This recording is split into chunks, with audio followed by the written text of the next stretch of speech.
holds a bachelor's degree in business administration and a master in law, dispute resolution, and in her leisure time, she enjoys singing with performing arts groups. So let's give Sword, Miss Donna, we call her Sword, Miss Donna Crawley a hand as well.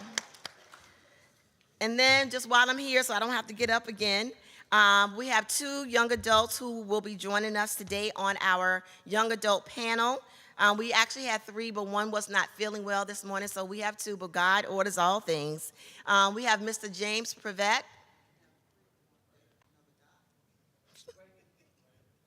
We have Mr. James Prevett. He is a seasoned policy and advocacy professional with a rich history of mobilizing grassroots and legislative efforts in political spaces. He has served in various positions in the legislative and policy spaces as well, including the national organizations like the National Conference of State Legislatures, Habitat for Humanity International, National Association of Real Estate Brokers, where he led policy initiatives at the federal, state, and local levels.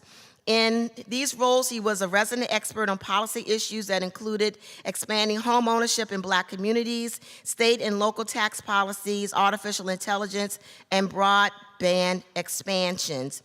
He has played a pivotal role in developing legislative and policy strategies, providing essential insights to the House Appropriations Committee and Senate Finance Committee. And his efforts culminated in the publication of a white paper on taxation in 2023. He has expertise in data analysis and voter targeting, has been instrumental in optimizing resource allocation and maximizing campaign impact in key precincts. Outside his personal life, James is a member of the Montgomery County chapter of Alpha Fraternity Incorporated, where he served as the Political Action Committee chair, and where he led voter engagement efforts in the county through voter registration events and a series of policy educator webinars. So let us welcome James Prevett as one of our young adult panelists. And our last panelist this morning is rather dear to my heart. It's Colin Nelson. Colin is a Maryland native and a member of Lomax Amy Zion Church. In 2019, Colin graduated from the College of William & Mary with a BA in Government and History, and he is currently in grad school at Johns Hopkins. And since 2021, Colin has worked as a congressional staffer where he currently handles a portfolio that covers civil rights and voting rights. So let us give Colin a hand. So as you all see, we have some very esteemed, educated, well-qualified members today to present to us on voter engagement. And we, again, hope that we have a rich dialogue as we talk about the importance of getting out the vote this cycle. So we're going to first bring up our first presenter. Oh, Brother Causer. Thank y'all. Hey, good morning, everyone. I know this morning everyone expected to come in and have a discussion about voter engagement and voting rights, but what they didn't tell y'all was that y'all are now enrolled in the AME Zion School of Law. I am your professor this morning, Professor Anthony Demetrius Causer. I'm by way of Waycross, Georgia. And so today's presentation is going to take form of a conversation. I'm going to need some engagement. I'm going to need some inquiries. And I only need about 30 minutes to get this done, so I'm going to need a timekeeper as well because I left my phone at my seat. Y'all just keep me straight on time, cool? And so what we got today is a PowerPoint presentation, just a way to keep me on task and give some illustrations and some words behind some of the battles that we are facing right now to engage in the political participation process. And so, yeah, let's go ahead and hop into it. We can go to the next slide. Why we must vote 2024. If you look at this picture here, this is from Selma, Alabama, just a couple of months ago to commemorate the 59th anniversary of the passage of the Voting Rights Act. 59 years ago. That is not that long, right? That's two of my lifetimes. I'm pretty sure a lot of folks in here remember when this bill was being fought for and passed, and the following generation was the first generation to live in a true democracy in the United States of America. But because before the passage of the Civil Rights Act, we were more or less denied access to the ballot and to the political participation process. And that was 59 years ago, but we're going to talk about some of the battles that we face today, and which is why it's so important to engage with this process, not only in casting your ballot, but understanding the mechanisms that go into play with developing political maps and congressional maps and local maps in which you go and cast your ballot for the representative that you want. And so next slide. All right. Like I mentioned, today's presentation is why we must vote. It's going to be conversational, and we're going to talk about protecting the right to vote via a discussion around redistricting. And real quick, I'll touch on redistricting. Redistricting is that process that happens every 10 years after the census goes out, and you have to reapportion congressional districts, state legislative districts based off of populations. Right, population changes, right? They influx, they deflux, right? You have folks moving in and out of districts. But there's this, it's somewhat of a political process because there are powers that be that want to limit or dilute the voting power of certain groups, i.e. black voting populaces, right? Through a mechanism known as gerrymandering, whether that's racial gerrymandering, whether that's partisan gerrymandering. And that is also a process in which you see what they call cracking and packing. What do I mean by cracking and packing? Cracking is essentially taking black communities, right, and splitting them up. And so for instance, we have 4 sections in this room. And cracking would be taking black communities and drawing boundaries in a way that dilute their voting power, their voting strength, in a way to prevent them from electing their candidates of choice. That's cracking. Packing would be drawing a circle around each of these 4 sections and putting all those black communities inside of one congressional district, state legislative district, and again, diluting their voice. And so we're going to talk about how in the states of Alabama, Georgia, and Louisiana, if anyone has any families in any of those states or anywhere south of the Mason-Dixon line, you can probably confer with me now that this is a very, very pervasive process. And it takes groups and organizations and communities like the AME Zion Church and also LDF to raise awareness to these issues, litigate these issues, and ensure that black communities have a fair say in the political process. So we're going to do a lot of with redistricting this morning. Next slide, please. All right. First question of the day. You can't fail it, but you can fail it if you don't engage. Why must we vote? No wrong answer. Why must we vote? Hey. Say it again. You don't want Trump?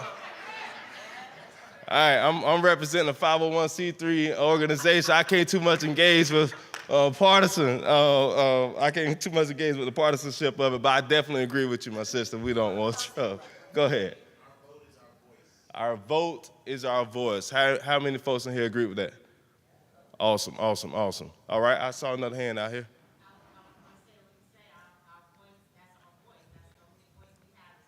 Our voice is represented by our vote, right? And not voting is actually a vote, right? It's a silent vote. Precisely. And why is that important? Because our needs comes from the forefront, that the black community needs, like the different diseases that impact us. They don't have limited resources on. So we need to participate in this, that our voices be heard, that our needs will be met as a black community. Our needs should be met as a black community. We have different needs that differ from community to community. Black voting populaces are not a monolith. We change by state, by locale, by regions, right? And we should be able to engage with a process to have our needs, our voices represented. That's precisely right. I saw one more hand. There we go. Our ancestors died for us to vote. That's exactly right. That first picture, I told y'all we were down in Selma, that was at the foot of the Edmund Pettus Bridge, right? That's where John Lewis and several of his comrades were met by billy clubs, whips, police officers on horseback, and turned back into the city of Selma because they were marching for the right to vote. People literally have died for the right to vote. People have been bloodied and beaten for the right to vote. One more. We vote because that's how we get our government to actually work for us. That's precisely as right. opposed to against us. Precisely. Democracy, right? The key functioning of democracy is cornerstone on accessing the ballot and having the right to vote. There we go. Next slide. That's a couple of short answers, but I feel like y'all's answers really encompass the question. The right to vote is preservative of all other rights. What other rights could you consider? Reproductive rights, right? The right to a free and a fair education, the right to petition your government, right? The right to be free from unreasonable searches and seizures, right? You want to put people in office who will fight for your interests as a key mechanism of voting. You don't want someone in office who dismisses your concerns, who does not validate how you feel, and who's not responsive to your emails, your text messages, and your phone calls. All right? Your vote is your voice. That's appreciate you. Your vote is power. I think that's what I surmise it with this. It's about power. It's about power dynamics. It's about making decisions. It's about making things happen. Voting is power. And how many of us are willing to give our power away when we have the power to affect change, right? There we go. Next slide. We've already kind of touched on redistricting. I mentioned it here since it's on the slide. It's the process by which states and the jurisdictions within them redraw the lines that encompass electoral districts. Your vote and your political power is your voice and your democracy. And all of that was on the line in 2020, 2021, and it'll come up again in 2030 when we do another census. Next slide. All right, I'm gonna dive into some background real quick, and this is going to help lay out what we're dealing with today in 2024. The 2021 redistricting cycle was the first time we had to undergo this process without the full power and protections of the Voting Rights Act. All right, the absence of the federal government's pre-approval process called pre-clearance left states to do almost anything they doggone well please when they passed new electoral maps. Now, before 2013, before the VRA, Voting Rights Act, was diminished in its power, states would have to submit these new maps to the federal government for approval. Why was that necessary? Because for years on end, prior to 1965, states had this very egregious pattern of diluting the right to vote, right? We've already talked about how some were killed, some were bloodied, but not only that, most times states passed maps that took no interest in allowing their black communities to access the political participation process. And so we got the passage of the VRA, but in 2013, I think a couple more slides, we'll talk about that more. In the Shelby v. Holder decision, the federal court, the Supreme Court of the United States said it was no longer necessary for these states that engage in these patterns to submit their maps to the federal government for approval. That's problematic. All right, so LDF as a whole have litigated cases in Alabama, Georgia, Louisiana, and South Carolina regarding these states' passage of maps that were contrary to the wants, the needs, and the rights of black Americans. Next slide. All right, here we go. Shelby County v. Holder, one of my favorite cases. Not for the outcome, but because I probably know it verbatim by now. All right, last year marked 10 years since the Shelby County decision, where the Supreme Court essentially rejected the formula for determining which jurisdictions fell under pre-clearance. Every former Confederate state fell under pre-clearance. A few local communities throughout the nation, from California to Alaska and New York, fell under pre-clearance. And that was that approval process where these jurisdictions had to submit their changes to any voting laws to the federal government for approval before they could go into effect. So essentially, when the Supreme Court made this decision, it was 2013, and they were looking around. They looked over to the White House and they said, well, we may not need this pre-clearance method anymore because we have a black man as the US president, all right? Then they looked up the road to Congress, and they saw sitting in the US Senate, Senator Cory Booker, say, look, we even have a black US senator. This isn't necessary anymore. They looked down at the local and the state level. They saw a number of state representatives. They saw a number of mayors. They saw a number of city commissioners and county commissioners and said, Hey, well, the Voting Rights Act has done what it needed to do, and it's time for it to go. That's the essence of it. That was Chief Justice John Marshall's essence of his decision, was that this is no longer necessary. These states that had this pattern of egregious discrimination are no longer discriminating against their constituents. We can get rid of it. Let's move forward. Let's turn the page. How many of y'all would agree with that? Right. We know that for every political advancement in the black community, there has been a swift backlash from other communities. Next slide.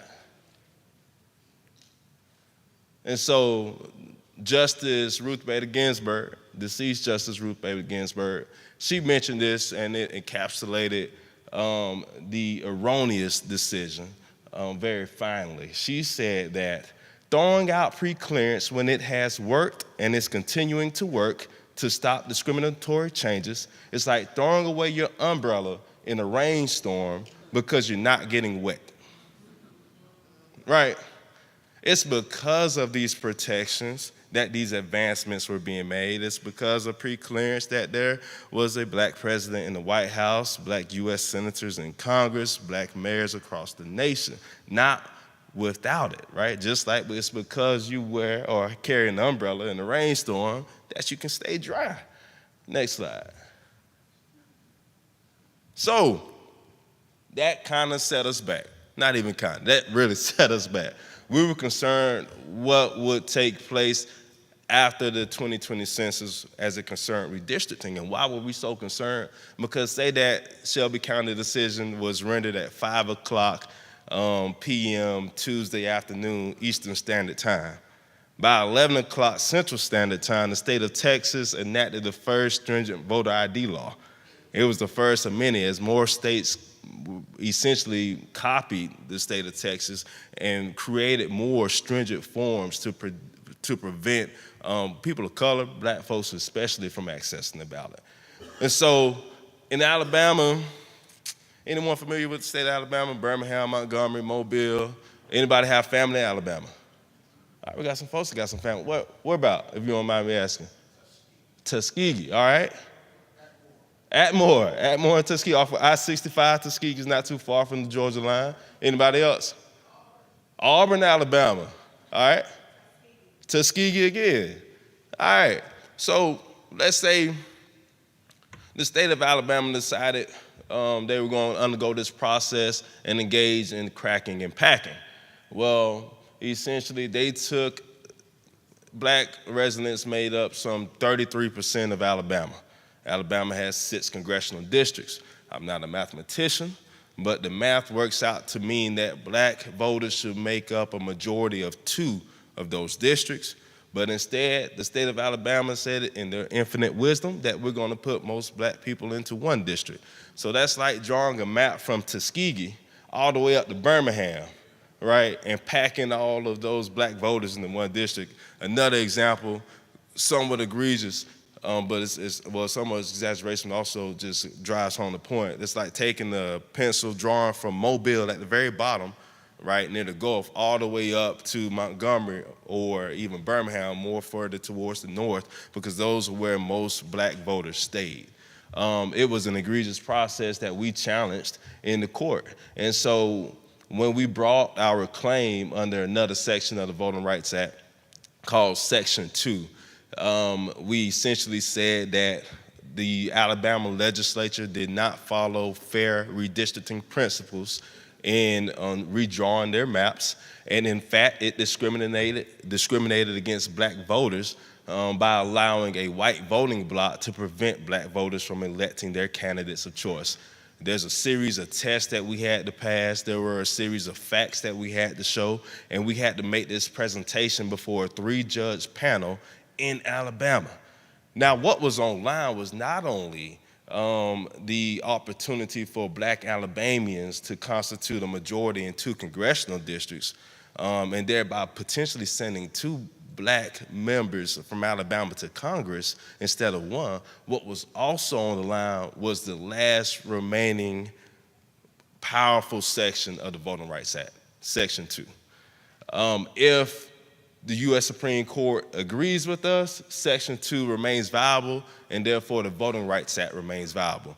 Do y'all think the Voting Rights Act is still necessary to protect black voters today? All right. This case was premised upon protecting what remained in the Voting Rights Act.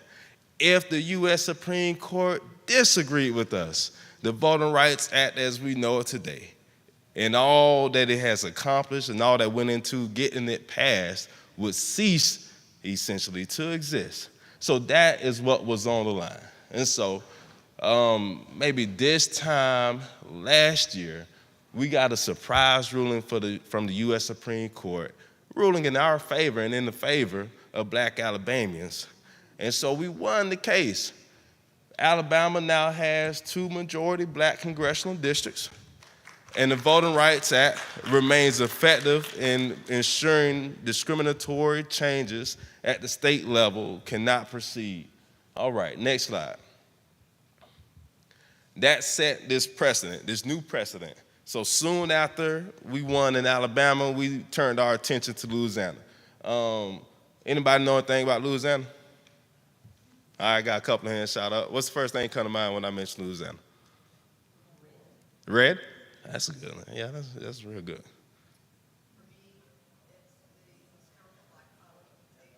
Xavier, yes, historical black colleges in Louisiana, Southern University, Grambling University. What else? Normally when I ask these questions, folks say New Orleans and food and gumbo, and alligators and whatnot. So that all counts too. Alabama has a rich history and a rich culture. And they engage in some of the same discriminatory voting patterns that we saw Alabama. Louisiana has some rich history and a rich culture. They engage in some of the same discriminatory changes that the state of Alabama did. Now, Louisiana is very diverse. They engage in some of the same patterns. They essentially drew a map that packed most black voters in a district that stretched from New Orleans to Shreveport. When what they really could do, which New Orleans at the very bottom, Shreveport at the very top, they could have drawn 2 districts just as easily. They could have drawn a district from New Orleans to Baton Rouge, which is some 60 miles away, and also from Lafayette over to Lake Charles, right? But they failed to do that because it would have given black voters a political advantage in the state. So what did we do? We filed a lawsuit. And we pointed essentially to the Supreme Court's decision in Alabama. And we say, hey, look, Alabama, we all engaged in some of these same processes, some of the same behavior, and the U.S. Supreme Court agreed with us there. Fifth Circuit Court of Appeals, which sits in New Orleans, we're asking you all to honor the new precedent set by the Supreme Court of the United States and throw out the state of Louisiana's currently drawn map, implement the map that we all believe fairly represents black voters, and give black voters a chance to access the political process, engage with the voting process for all the reasons that we just named earlier in this discussion, and let them have their voices heard at the ballot. So it mattered also because black Louisianians made up 1/3 of the state. Again, I'm not a mathematician, but Louisiana has 6 congressional districts. 1/3 of the population should be represented in 2 out of those 6 districts. We won that case as well. Next slide. All right. South Carolina, some of the same issues. Here it was, how can I put it? Because we just got this decision back earlier this week. Y'all could probably tell by my demeanor it didn't go the way we wanted it to go. We filed a case under the Voting Rights Act, and essentially we found that the state of South Carolina engaged in what we call racial gerrymandering. We said that the state of South Carolina explicitly considered race when redrawing their maps. They weren't implicit about it, they weren't subvert about it, they weren't sly about it. We found a lot of circumstantial evidence to say, no, y'all took black South Carolinians from Charleston and put them in the same district as black South Carolinians living towards the north, and the reason y'all did that was because of the color of their skin, not their party affiliation. And so we filed that lawsuit pursuant to a different theory but pretty much the same type of line of thought. Black South Carolinians were being discriminated against. And it would have mattered for the same reasons. The folks down along Charleston, the folks who live in the low country, the Gullah Geechee folks who have a pride and rich history and talk a little different, in how they engage with their voter communities and their representatives, they should consist of one district, while Black South Carolinians who live towards the north, who more identify with cities in North Carolina like Charlotte, and who have relatives and ways of living that just vary in terms of their locations versus folks in the South, they should be represented by a different representative. Well, Samuel Alito, in his opinion, he considered the racial gerrymandering claim to have not been met, essentially saying that the state of South Carolina should be given the benefit of the doubt. If they said that they did not use race in drawing their maps, then we should believe them. In fact, he conflated it to say that, well, the state understands that a lot of their black voters vote Democrat. They could have very plausibly just been this could have very plausibly been a partisan gerrymandering, which under federal law is legal. But again, we show through evidence and circumstantial evidence and expert reports through the legislative history as they were passing these maps that those legislators knew what they were doing. They understand that they were targeting these black voters with surgical precision to prevent them from having a greater say in Congress and across the state. That decision was rendered, what was yesterday? That was Friday. This decision came down Thursday. It was a 6-3 decision. And South Carolina has to move forward with maps that discriminates against black voters. All right. There's somewhat of a silver lining to this. You remember I told y'all about Louisiana a couple slides ago? All right. Well, there's a group that identifies themselves as non-African American voters who sued the state of Louisiana after they implemented the map we were advocating for, which gave black Louisianans 2 congressional districts. This group, essentially white voters, said that that would constitute a racial gerrymandering, that white voters are now being discriminated against, right? Well, after the U.S. Supreme Court's decisions in the South Carolina's case, their argument towards this new map in Louisiana will likely fail, right? It will likely, even though this white voting populace said that the state of Louisiana has now engaged in reverse discrimination and that white voters should be given the opportunity to vote for pretty much the same argument, they just hijacking it, right? They can't, under this new precedent, meet their argument. They can't undo all the fighting that we did in Louisiana to revoke the decision that we had won at the U.S. Supreme Court. And so while there's one side in South Carolina that we have to do some continued fighting, we can at least rest assured that black Louisianians will be able to go to the ballot box and elect their candidates of choice. And so we'll take some stride and some pride in that. All right, next slide. How much time I got? 5 minutes. I don't think we got time for this redistricting exercise. But show of hands, how many folks in here from Virginia? I got a few folks from Virginia. All right, I'm not geographically sound with the state of Virginia, although I was born in Fredericksburg. I've only stayed there for 6 months before my family moved back south to Waycross, Georgia. But I can imagine what redistricting would look like in Virginia. Say Virginia has 6 congressional districts, and say the state engaged in the type of gerrymandering that we saw in Alabama and Louisiana and in South Carolina. It would essentially look like drawing, one congressional district to stretch from Norfolk all the way over to the western end of the state, right? And packing black voters into a single district there. Let's say, show of hands, how many folks are from Maryland? All right, it's a little easier because I just moved to Greenbelt. That will essentially look like drawing a congressional map, a single congressional district that stretches from, say, Greenbelt, Silver Springs, all the way up to Baltimore, and packing a number of black communities into a single district, right? Those are the type of ploys. Those are the type of, I'd say, not only independent, but very intentional ploys deployed by state legislatures to prevent black voters in accessing the ballot, to dilute black voting strength, to dilute black voting power. And if for no other reason than just to say, I'm going to prevent someone from taking what's rightfully mine, that's why we should vote.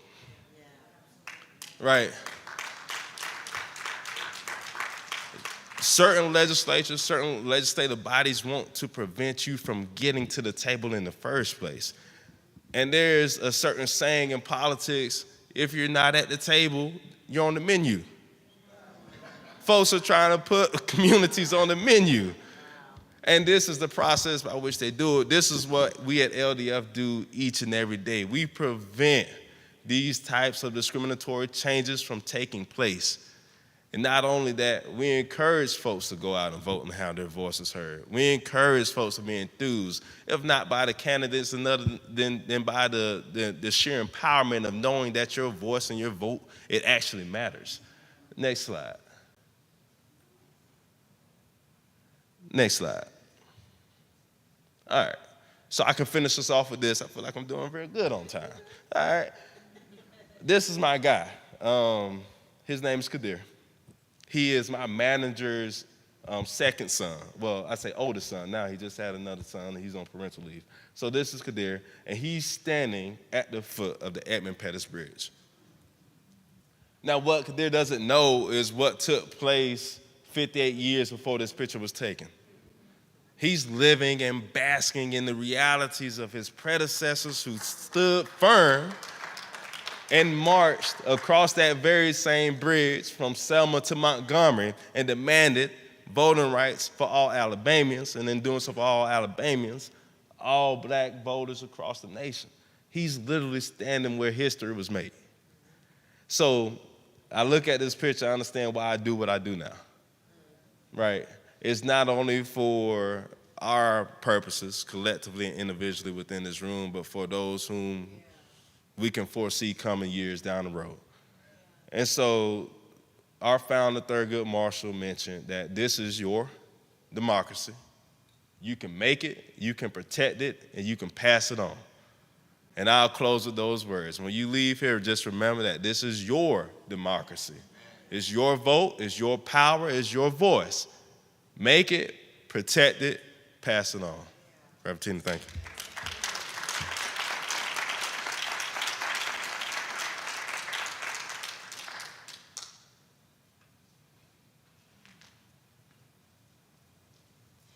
And as Sister Crawley comes forward, if there are a couple of questions, real quick, we'll take those.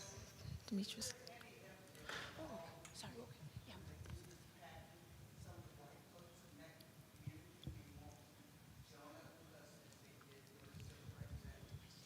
Prevent this from happening? Yes, ma'am. There have definitely been some instances where we have allies in the white community who understand the egregious natures of their state's actions, and they do support us. And then sometimes, an overwhelming majority of the time, there are those communities who see it in their self-interest to not let those black voices be heard. And so we join forces together as much as we can to contend with that.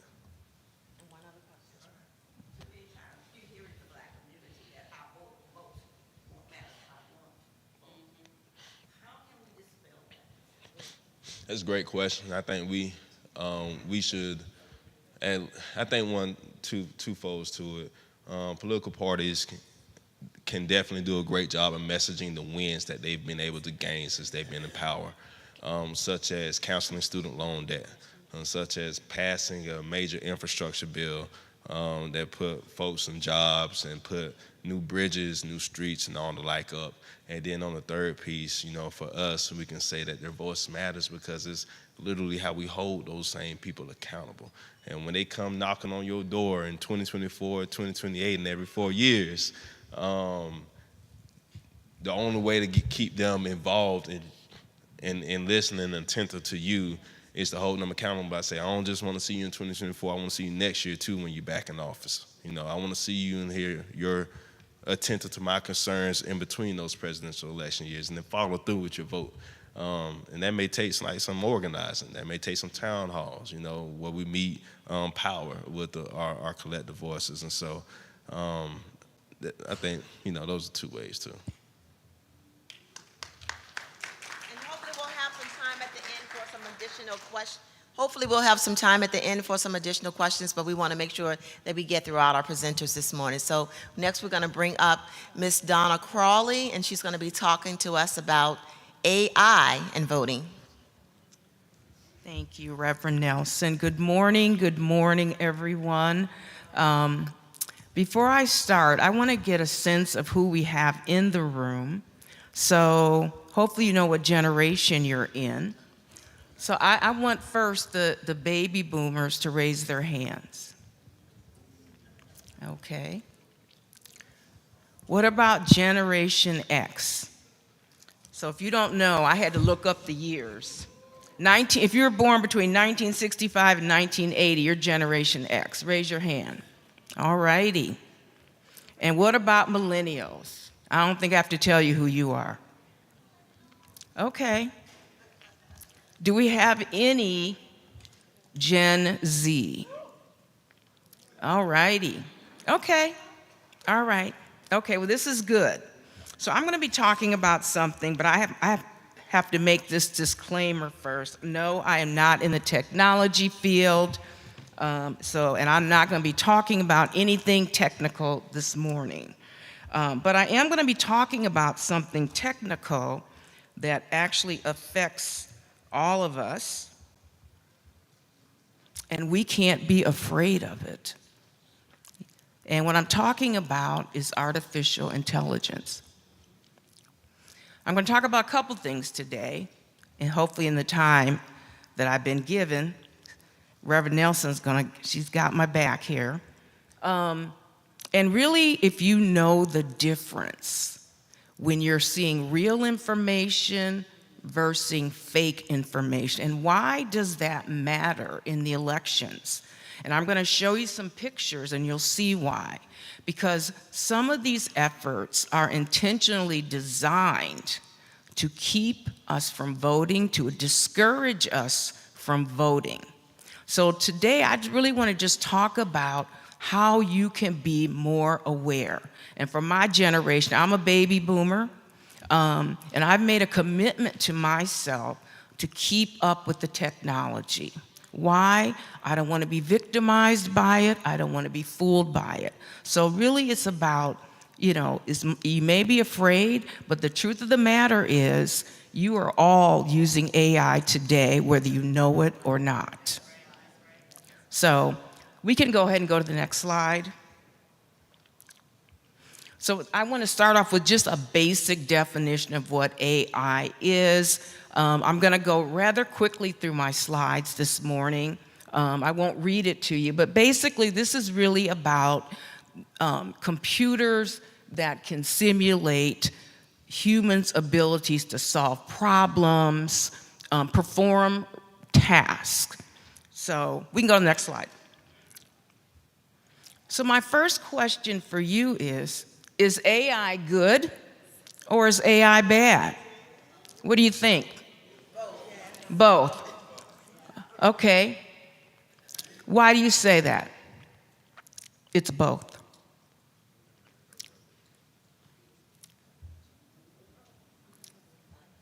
And then I want to hear from some of our younger people.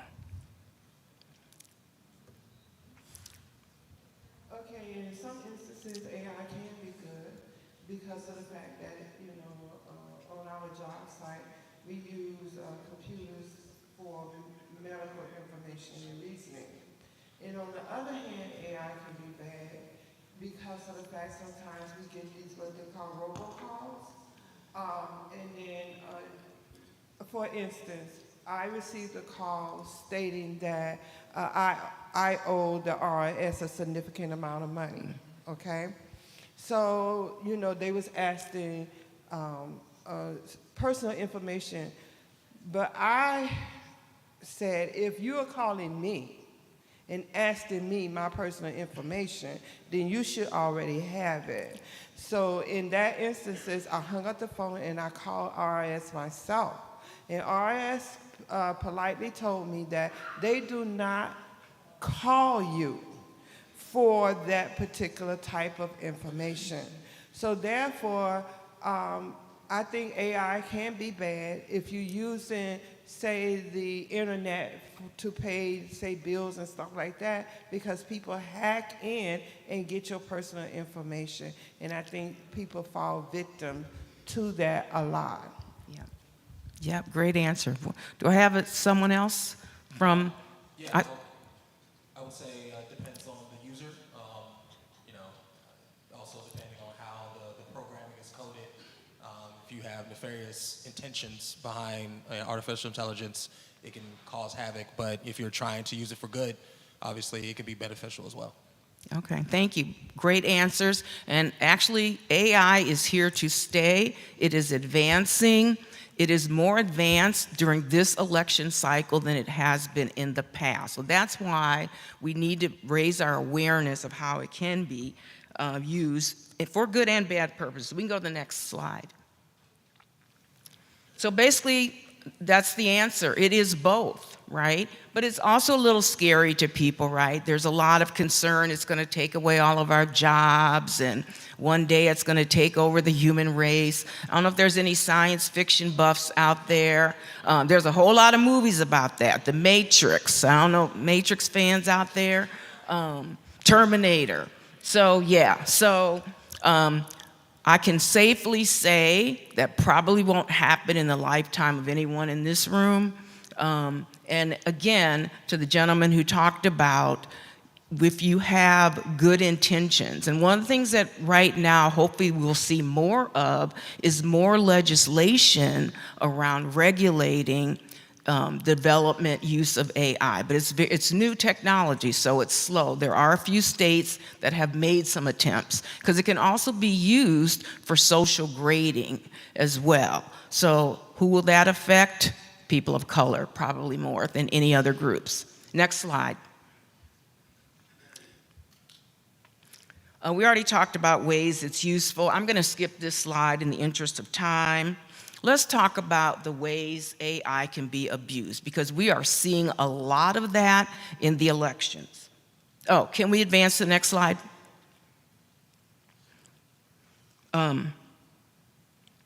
So let's advance one more time.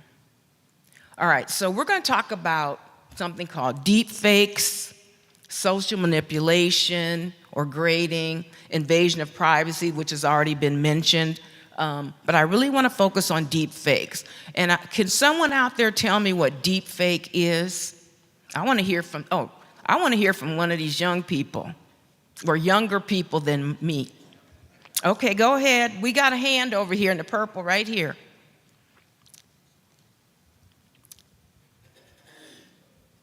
Okay, so essentially deep fakes are like creations of, like manipulations really of images or voice. So like oftentimes AI can like copy, say, your child's voice or your friend's voice and then have them call you. So that's a verbal deep fake.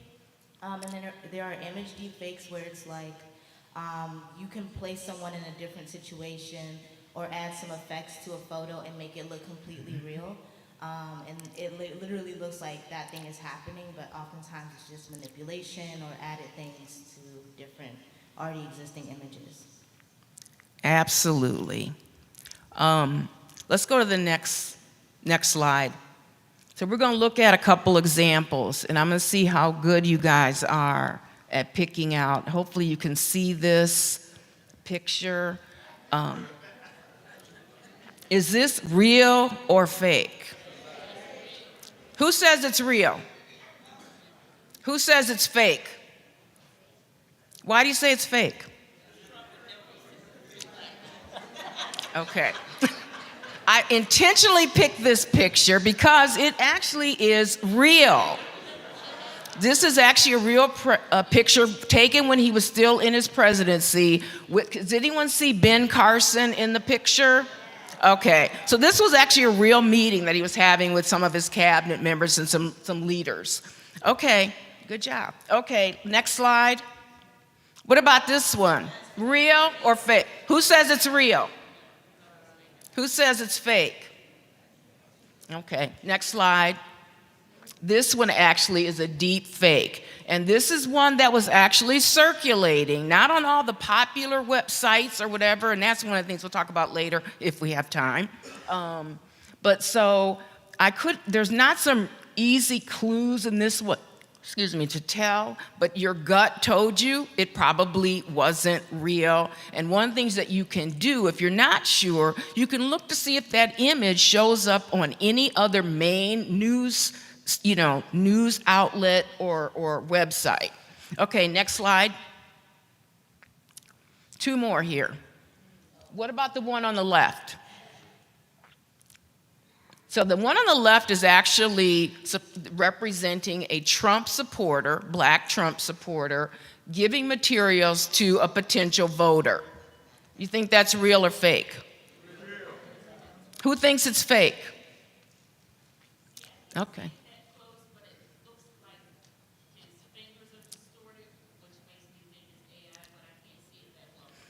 Yeah, I don't know if the tech team can enlarge this image, probably not, but there is a clue, and I'm glad you identified it. So let's go to the next slide.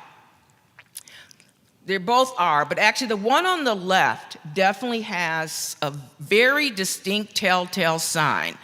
The man who's receiving the material has 3 arms. Did anybody see it?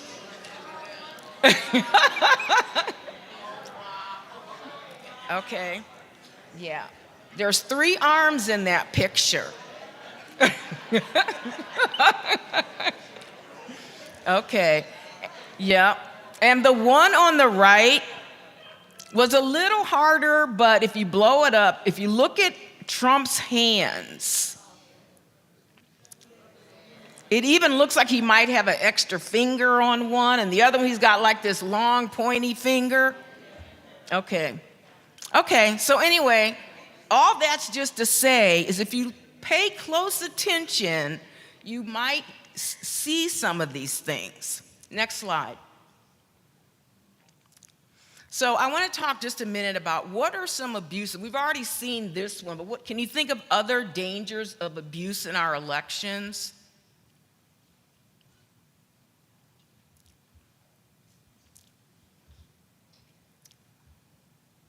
We got a couple hands there. Well, people tend to believe what they see, and especially if it's floated around a lot of places. So if one picture is liked a lot, it gets a lot of traction, then people believe that that's what's happening. So in those pictures that we saw, then black voters tend to believe that, oh, okay, there are a lot of black people who like him, so therefore perhaps, I can jump on the trend and like him too and vote for him too. And so the abuse of AI is that it's trickery. It's used to trick people into believing a certain thing. So if we go beyond pictures and go to the data, the information, it's the same thing. It's, saying Trump promises to, or Trump built a wall. He actually built a wall, let's say, and then they show us a wall, then people will believe Trump built a wall. And so they'll begin to trust that because they've seen an actual wall, which may not be true. That's right, yep. I thought I saw one more hand. I don't know if she still has. Good morning. Good morning. In one of the elections, I think one of the dangers of AI is people were reporting that they were trying to vote for one person, and then when they chose that person, the other person's picture came up when they went to submit it. So it's easy to manipulate systems. Okay, I'm not familiar with that. I'm going to defer to Demetrius on that one. Okay, so can we go to the next slide? So we can go to the next slide. We've already talked about some tips, but here's some additional clues. When you're looking at some of these images, sometimes it'll be very obvious that there's something wrong. We've already seen the extra limbs, the finger, skin tone, unrealistic backgrounds, and just unrealistic images in general, like the ones we looked at already. We can go to the next slide. So there are some ways you can also conduct a search of images. I don't have enough time today to actually, we could look at one, but just jot it down if you have a pen. But there's images.google.com, 10i.com will let you actually look at images to see where it came from. All right, next slide. So now we're going to talk about disinformation. Let's go to the next slide. So, 5 minutes, okay. False information deliberately and covertly spread. In other words, it's just an attempt by someone, some group, to spread lies, tell untruths, to advance their own agenda, to deceive us. I'm saying us on purpose because a lot of this stuff is really targeting. It's not accidental, right? It's specifically targeting, again, certain communities, particularly communities of color, to keep us from voting, sway our vote if we do vote, and basically shape our mindset. Can we go to the next slide? So I want to just put this up really quickly because I want to make the distinction between misinformation and disinformation. And the biggest difference is bad intent or just no real intent, just either carelessness, accidental, and that would be misinformation. They both are bad, but disinformation is a little worse, right? Because it can have more serious consequence. There's a whole campaign now of the CDC and other organizations around the disinformation about COVID-19 that's actually posing measurable health risks in certain communities. Next slide. I'm going to skip this one. Some of the young people probably know all of the ones, but I'm putting up the popular social media sites. Why? Because most of us, particularly YouTube, Facebook, those two sites cross all generations. Next slide. So we talked about this, and I have two statements here, and I like that Demetrius put up the slide about the with the Edmund Pettus Bridge, because even though, and I like the slide at the end, because he's contrasting our history and our future. And that is something that even my young adult children tell me, Mom, that happened a long time ago. And I said, no, it's happening right now, today, in your generation. And you have a lot longer to live with the consequence than I do.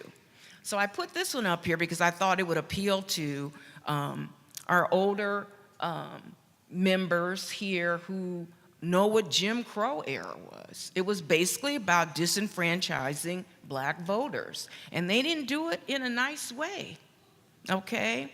In addition to poll taxes and ID and tests that the giver couldn't even pass, there was blood. You heard about that earlier. But the intent was the same. Next slide. Now, this statement was made by someone a lot younger, but the theme is the same. The only thing that's changed is the method, right? It's information that's being used against us. And there's a reason for that. Can we go to the next slide? Now, I don't have any scientific proof today. These are just some of the speculation that I want to make sure I footnoted why we're seeing this ramp up in disinformation targeting black communities, the changing demographics. It's no secret. I mean, the 2020 census seems to suggest that certain populations are shrinking. There's a lot of scholarly debates on whether it's right, but it doesn't matter. It's the perception. And then the fact that black Americans and other groups are rising in political power. When Obama became president, I think there was a sea change there. Next slide. We can skip this because I talked about this already, and I have a reason why I put that up. So here's a couple of statements that did appear in the news, and who thinks the first one is fact? An update to the Bureau of Alcohol, Tobacco, Firearms, and Explosives background check policy allows people in the U.S. illegally to purchase firearms. Is that fact or fake? How many people think it's fake? Who thinks it's true? Okay. Can we go next slide? It's actually fake. So why do you think the person who put this out there, what do you think they were trying to achieve? Any thoughts?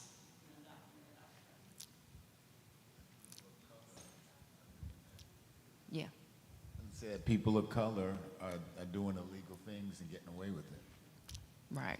And to further polarize people against not people illegally in this country even more. So we've already have this big shift that happened, and now this is trying to perpetuate it through propaganda. What about the second statement? Who thinks it's true? Who thinks it's false? Okay, a lot of unsure people. Okay, next slide. That one's actually true. And there's a website, and actually US News and World Report and Associated Press both have a website that you can actually go to, and they run it every week, that talks about, well, this is the news that didn't happen. And what they're doing is they're highlighting the fake news of the week, and then they're providing the fact underneath. So I would encourage you to check it out. Next slide. Again, ways to combat disinformation, fact-checking. And I would encourage all of you to find one or two sites that you are comfortable using. Let's go to the next slide. Next slide. I'm going to advance through here. Keep going. I do want to talk about this for a moment, if I may. We all have something called confirmation bias. I'm going to tell you what it is since we're running out of time, but basically we look for things that support our opinion already, right? So we don't go to someone that we know is going to disagree with us. When you get ready to make a bad decision or make this purchase that you know you shouldn't do, you're not going to call the person that's going to say, look, you don't need any more shoes, okay? You're going to call the person that said, girl, I wish I had enough money to get those shoes. Girl, we wear the same size. When you get them, let me wear them too, okay? So we look for people to get on our bandwagon. And the same is true in the election cycle. When someone agrees with your political opinion, you're all in. Okay? So when you're looking at things, challenge it and look for the opposite opinion to make sure you understand the whole picture. Next slide. This is kind of the final test. Does anybody, I sort of gave the answer away. Yeah. Anybody notice all those extra fingers? Okay. Yep. We can go to the next slide. This is a pretty bad one, actually. Next slide. We'll skip to the next slide. I want to give you an assignment. I don't like to leave any presentation without some action items, okay? So, one, find at least 2 fact-finding sources before you share anything. In fact, look it up, make sure it's real before you share it, before you get on Facebook and TikTok and YouTube.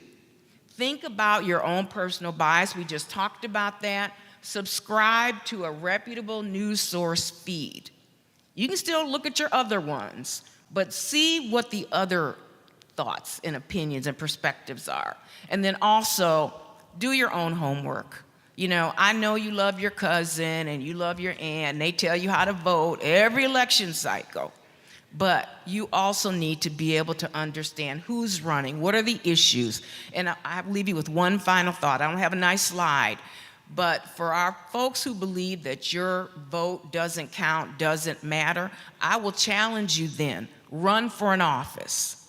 If you need to advance your beliefs, that's a way to do it. Thank you.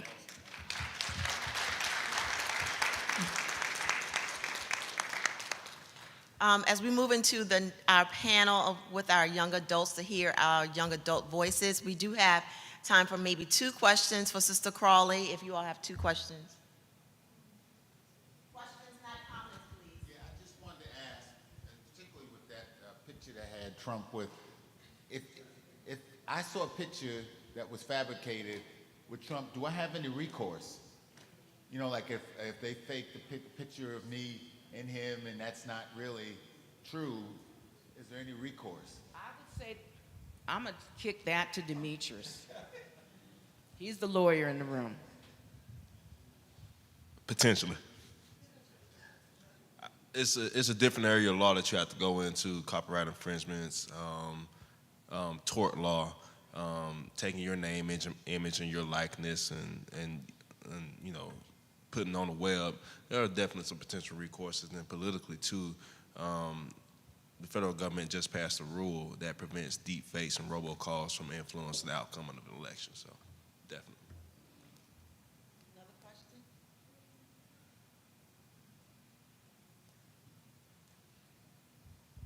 All right, again, we want to thank Sister Crawley for that presentation. And now again, we want to hear from the voices of our young adults, particularly around voter disenfranchisement, voter disengagement, and what this group, these millennials and Gen Zers, can do to address this problem. And we're going to have this panel moderated by Mr. Demetrius. Thank you. I want to first, give an opportunity for my panelists to introduce themselves. Joined here by James and Colin. James, would you go first? Just tell us a little bit about yourself. Sure. Can you guys hear me? So, first of all, thank you for the opportunity to join the young adult panel, even though I kind of debated if I was be able to get to young adult panel. By the way, my knees were beatboxing on the way up. I kind of was like, am I even young at this point anymore? But, sure. But yeah, James Prevet, born and raised in Washington, D.C., fourth generation actually. Born and raised in Washington, D.C., graduated from Virginia Tech, double major in economics and political science. Worked several campaigns over the course of my life. Virginia, Maryland, D.C., North Carolina a little bit, at all levels. So congressional, Senate, governor's races in Virginia. So really doing a lot of grassroots work, knocking doors. So anytime you see annoying people at your door, I'm sorry, I apologize, that was me. Make sure you open the doors next time. It's lonely out there. But then just really involved in engagement, at that level. So I'm really excited to be here. Hello? Yes. All right, good. Hi, everyone. I'm glad I was able to make it out here today. I'm Colin Nelson. I guess I am more squarely in that adult category, but I was playing some baseball yesterday, so I'm having some ankle issues too, so I feel you there. Why are we here? That's a great question. It was tough getting out of the bed in the morning. But I've been politically engaged since college. When I went to college, William and Mary, and I majored in government as well as history, because the connection between those two subjects, graduating in 2019, and then following that, in 2020, I was an intern for the Congressional Black Caucus Foundation, so that helped me get some experience working on the Hill, and I've been working in senatorial offices since 2021, so it's been about 3 years. Right now, my position is legislative correspondent. If you're not familiar with what that position does, we do a lot of background legislative research, reaching out to stakeholders, holding meetings, preparing our bosses with information to help make decisions. So my portfolio covers mainly civil rights and voting rights issues on the Senate Judiciary Committee, In addition, I also do work on some tech issues, so I'm a bit familiar with our discussions on AI and misinformation and disinformation, so I'm just happy to add whatever context I can have to our conversation this morning. Perfect. Well, kind of want to go back a little bit because both y'all are, waist deep in essentially the policymaking process, from campaigning to actually engaging in the policymaking process to a large extent. And so let's go back to what motivated you to be engaged in the voting process. I mean, aside from your profession, like what got you excited about registering to vote? What got you excited about casting your ballot? I think for me, it was when I saw a black man running for president. Well, 100%. At least for me, my influence was my grandfather. I'm 31 years old, but my grandfather was born in 1918 in Wake County, North Carolina. So essentially, it wasn't until he was a 50-year-old man we was able to vote. And so, and that's after serving his country in World War II. That was after coming back from the war and getting home and not being able to, speak up for himself. And, really he instilled into me the importance of really engaging and making sure that, it's not just voting, but it's lobbying for yourself and advocating for yourself in the legislative process as well. So, that it all really stirs from that. So strong motivation. A little bit. What about you, Colin? For me, I'd say it comes a lot from my background. You mentioned the election of Barack Obama, of course. When that happened in 2008, I was 11, so yeah. I didn't have a complete, idea of what politics were, but you see your parents celebrating the election. You see the works of especially the black church when it comes to politics in the community, and through that upbringing, you sort of start to realize the actual influence and importance of the political process and voting. And then when I get to college, I go to college at William & Mary, that's in Virginia, that's a battleground state. So for questions of, does my vote matter? Well, I was in a situation where I knew my vote very much mattered. So I think that also helps with having a relationship with politics and getting deeper into it. Good deal. All right, so next question I think could apply to everyone. It says young people, but I think all people. So we're going to read it like this. What role do you believe social media plays in shaping young people's minds and attitudes towards voting? But I want to enlarge it to all people because I'm pretty sure just about everybody in this room got a Facebook, or some form of, social media. Pretty sure even some folks in here have TikTok, even those who probably won't raise their hand and say they got a TikTok. And so, how does social media, shape our attitudes towards voting? Well, I think it's, just another form of communication that, humans have really been using for engagement, right? Maybe you can go back to when I was talking about my grandfather's time in the 30s and 40s, it was radio. You remember when FDR was having those fireside chats almost, monthly when he was engaging with voters. Move on to the advent of TV when the first political debates were televised for the 1960 presidential debate. That was paramount. Magazines in the 90s, the internet in the early 2000s, and social media is just another progression of how technology is part of voter engagement, policy engagement. And so obviously social media is part of that. It's part of the conversation. You said all people use social media, but then some people get their information from multiple sources. We still have maybe some other older generations that still use newspapers, whether they're physical or digital. And so, it's just part of the conversation. That's what I believe. Yeah, and I would add to it that social media is just how we get our information these days. Whether it's through Facebook, which is a lot of person-to-person communication, sharing stories amongst one another and their experiences and things they've seen in other places in the media, especially with young people on different social media sites. Social media is really where a lot of young people get their news, not from traditional media, not necessarily going and reading physical newspapers or watching the 6 o'clock news at night. They're getting stories shared to them from people that they know and trust online. So that's really shifted into the main media environment for an entire generation, which is why it's so important when discussing, the issue of voting and voter consciousness. I think that's awesome. I think so far we talked some about the motivations that you all have towards voting. We've also talked some about social media and the role it plays as a medium for engaging or conveying information. towards the public. And so now it kind of sets us up to kind of talk about the meat of the issue. And the meat of the issue, particularly for younger voters, is a sense of voter apathy and disinterest. And so how do you think young adults can overcome that? Well, let's back up. What sense of voter apathy and disinterest do you all see in the community today? Sure. Well, I think a lot of people just feel, a lot of things are going on in our country right now.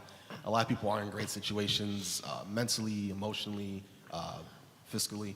So I think a lot of people just don't feel the political process is really structured to benefit them. They don't feel that it's helping them in their personal lives, especially young people who have dealt with a lot of different issues in such a short period of time, from financial crises to pandemics, and with everything that's going on, they just feel let down by their experience with democracy, which is a lot different from our older generations, coming from the civil rights movement and all the advances that African Americans made during that time.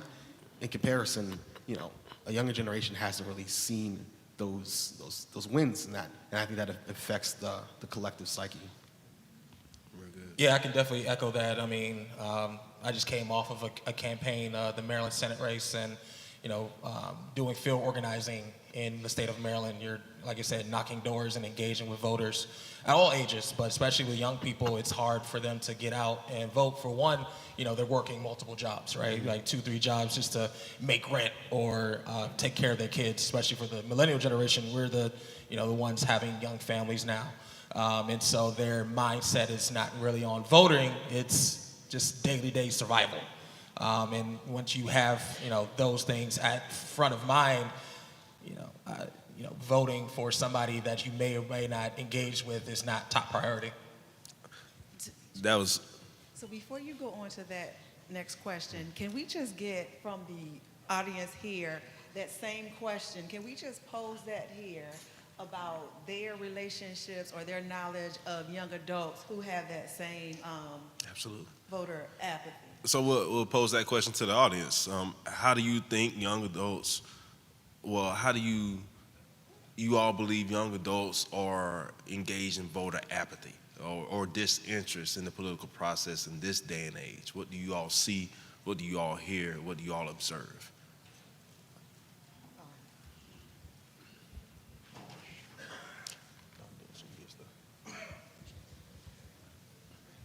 I think they're like us, they're tired of the commercials.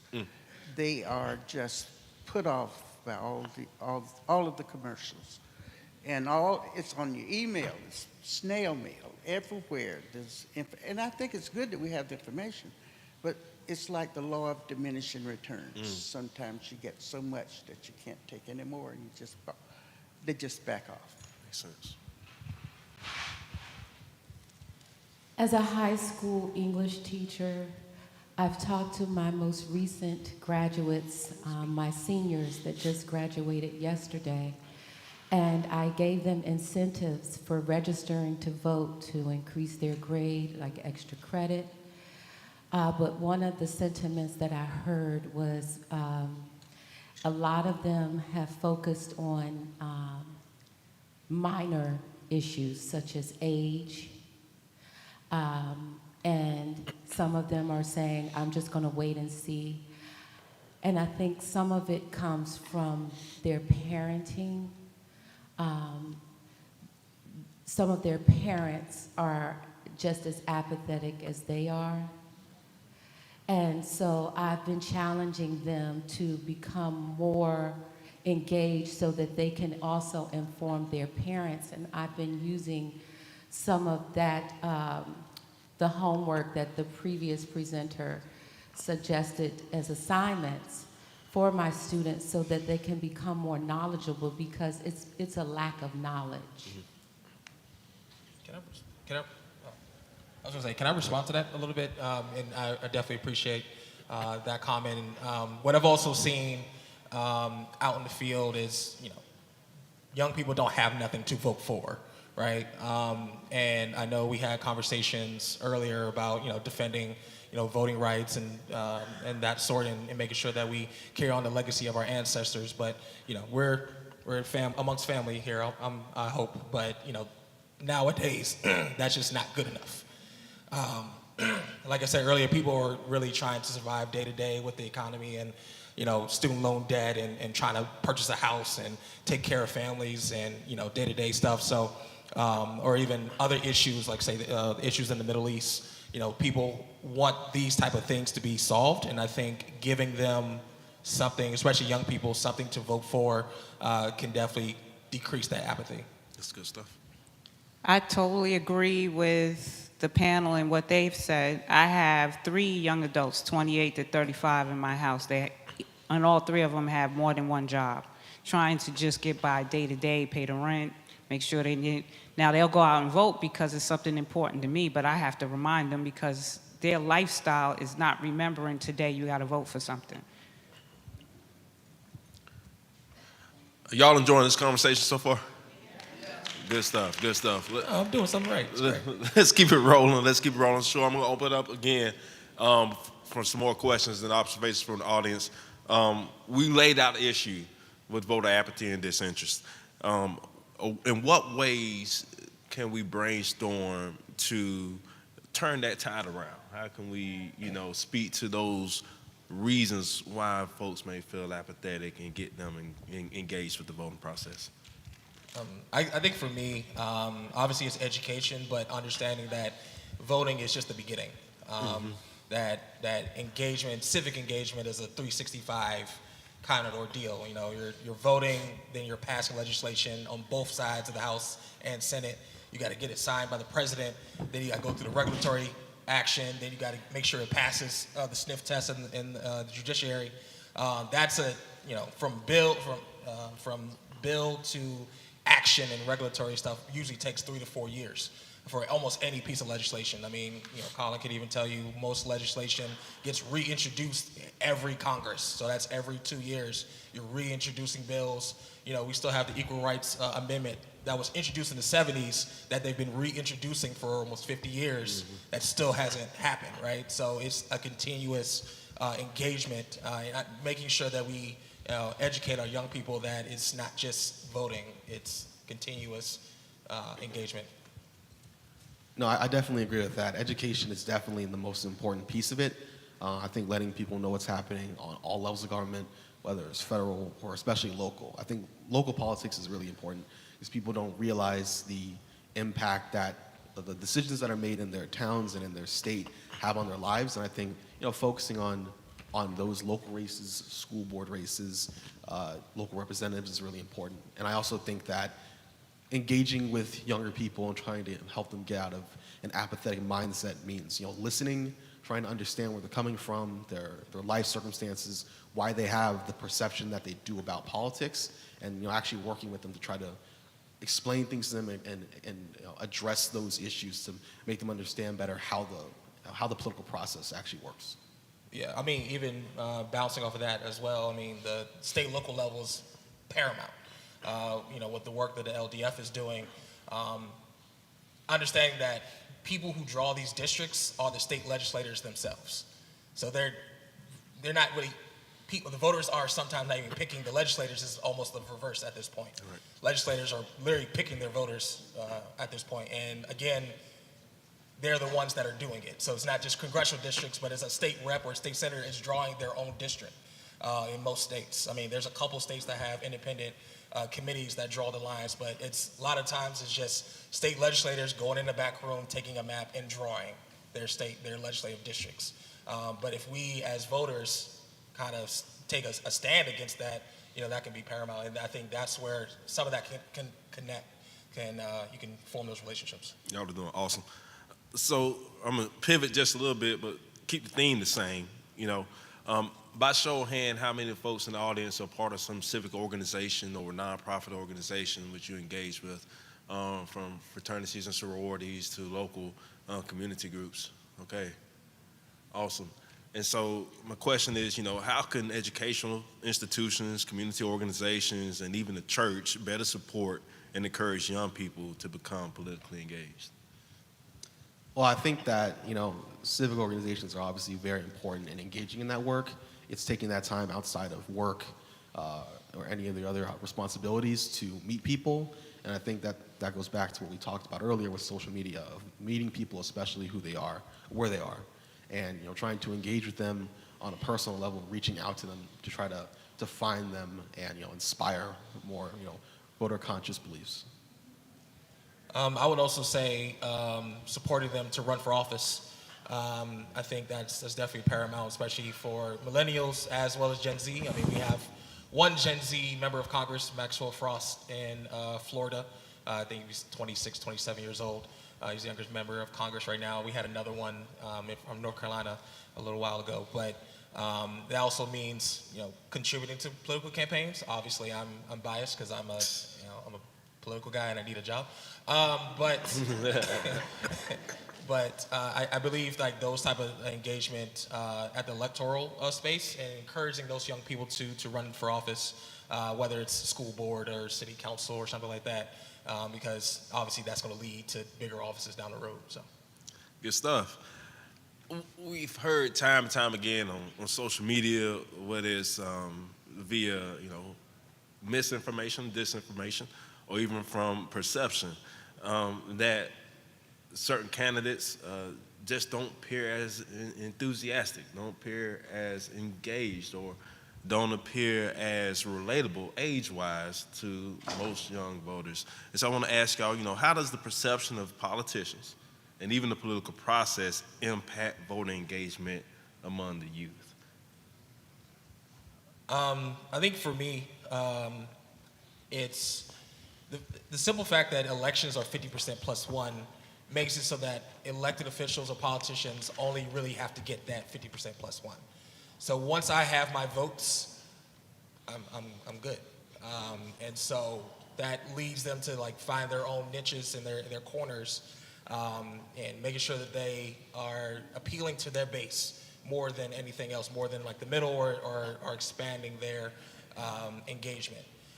And so I always believe not just getting involved in elections, but primaries as well. I think primaries are very important because that allows you to really kind of choose your candidate as opposed to choosing your party during the general. And so I think that's definitely something to be conscious of.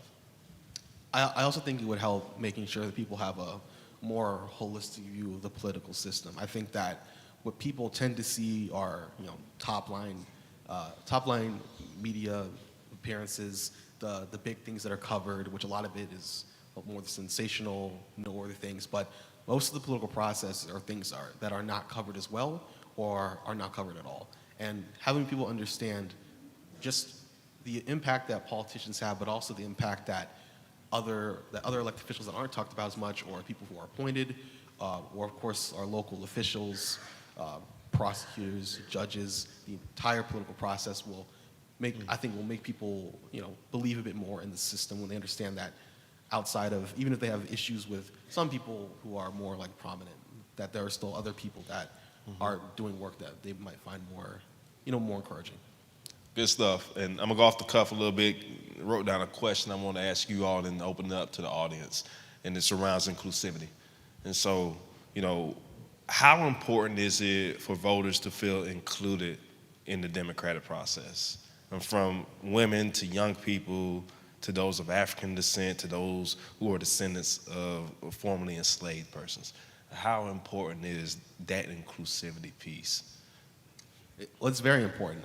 You said it at the very beginning that our vote is our voice, and that's the purpose of voting, is for people to give their input and to shape government and policy in the way that reflects them. So if people don't feel that they're being included and they don't feel like they're being listened to, then they're not going to feel incentivized to further engage in the political process. So they have to feel that they are being included, that they are being heard, so they feel that their vote is actually mattering.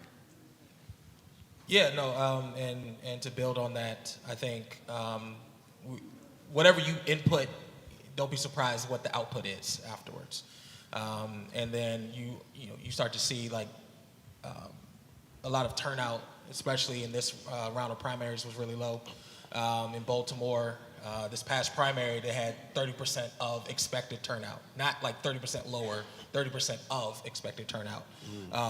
And in the city of Baltimore, just across the whole spectrum, the state of Maryland, this is a pretty engaged state historically, but even in a tough kind of senatorial primary, we have such low turnout.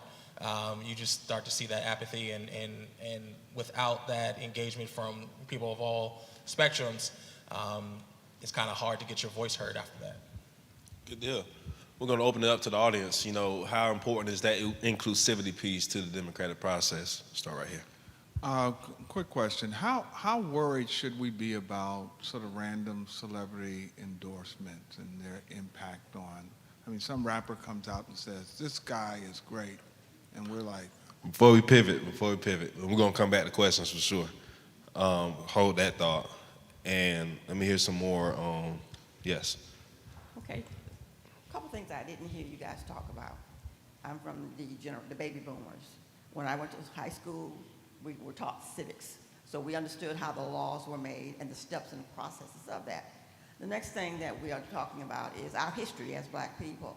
It is now being cut out in the schools because they want us to have a sense, the next generation of us have a sense that we didn't have any struggles. So with the teaching of civics and the history that we live in, that we know we live in as black culture, this is something that we need to disseminate to our children. And the hardship, I think it was the Reverend over here that said, the hardship that people died for us to vote. Why is it important? And we have to get to their level to get them to understand the importance, because for me, I have more life, I have less life in front of me than I do behind me. So it's not gonna hurt me as much as it's gonna hurt someone that's just coming up. So we have to make that real to them. Another thing is, I think the church, as AME Zion Church, we need to start doing a history class for our children. They're not getting it at school. They're being taken out of some of the HBCUs and some of the other universities not to teach that. So how are our children going to know our history and how strong of a people that we came from? That's onus is on us. The time is now. It's never before. Because if Trump gets back in office, can you imagine they're trying to get rid of HBCUs? So where are you going to go? That's the question. Where are you going to go? They don't want you in their schools, so where are you going to go? So these are issues that we have to be concerned about and blow the whistle loud and clear to our young people, the importance of voting this year. Thank you. Good morning. My comment is similar to hers. I'm a proud baby boomer as well. When I was in the 12th grade, 42 years ago, I took a course called American Issues, and just like her, that teacher gave us an A if we had our if we showed her our voter registration card. I've been voting ever since, and those students will never forget what you taught them, and they'll be grateful for it. As far as the young, I have 3 daughters. They're in their 30s. I'm not sure what generation that is. I made sure they were registered. I registered their friends to vote as well, and we all went out and we voted in their first election when the twins were 18. And another thing we have to think about is their redistricting and removing polling places to vote at colleges. So what does that tell you?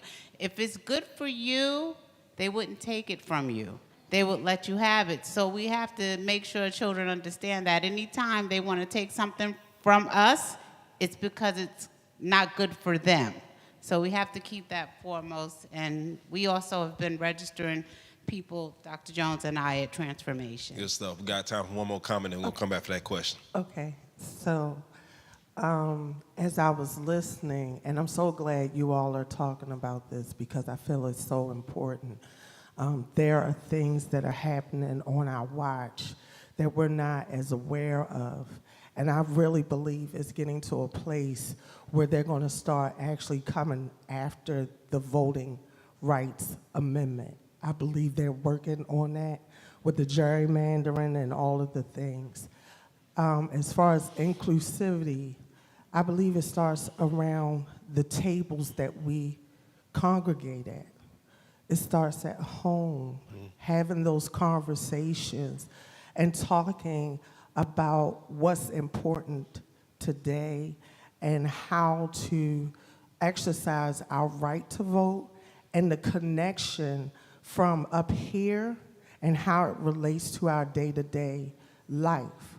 I have a 21-year-old who's at Morgan, and like the lady said, I do have to remind him it's that time to vote. But I also talk with the why, like, who are you looking at? Have you done any homework on the person that you're planning to vote for? You know, because it's so imperative. And our young people are not going to get it in school. Unfortunately, they've made schools today, I don't know about y'all, but Baltimore City, where it's one of the lowest turnouts, you have less than 20% who are voting. They're not talking about civil action. They're not talking about African American history in the context that it needs to be talked about. And so that inclusivity, we have to be more intentional about having those discussions. Thank you so much. We're going to turn it to questions. Give a microphone to my guy right. How worried should we be about these things? Is that just like a red herring that we shouldn't be concerned about, or does it really influence, Gen Z and millennials and so forth like that? I think going back to what was said kind of earlier about the parties having to do a better job of kind of putting forth better candidates and better messaging, because you can.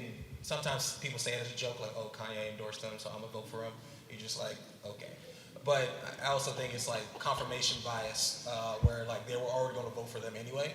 And so they're like, oh, now I can go ahead and vote for that person as well. I mean, I think endorsements kind of don't have the same sway as that they used to. With this past Senate election, Angela Alston-Brooks had every Democrat in the entire state, but she only had 53% of the Democrats, right? So it's like, even with all that support, it doesn't actually manifest itself. Yeah, not much to add to what James presented. I would just say, make sure that people have as much information as they can have before the election, so that they can make as educated choice as possible. I'm not gonna lie to you. When I hear a rapper or somebody with that kind of platform get up there and say something, I want to say, man, get off the air. Put the phone down, man. Hey, you got responsibility. If you reaching the masses, you got to be able to provide accurate information. I almost want to throw my phone half the time. Come on, and it's so true. Yeah, you guys confirmed what I was going to speak to in a sense. I mean, I certainly understand your concern, because we do live in a time where it's really a cult of personality. Yeah. It's not really about the issues. Yeah. It's about, do I like his face or like her face? Do I like their voice? I'm years old. I'm still working 2 jobs.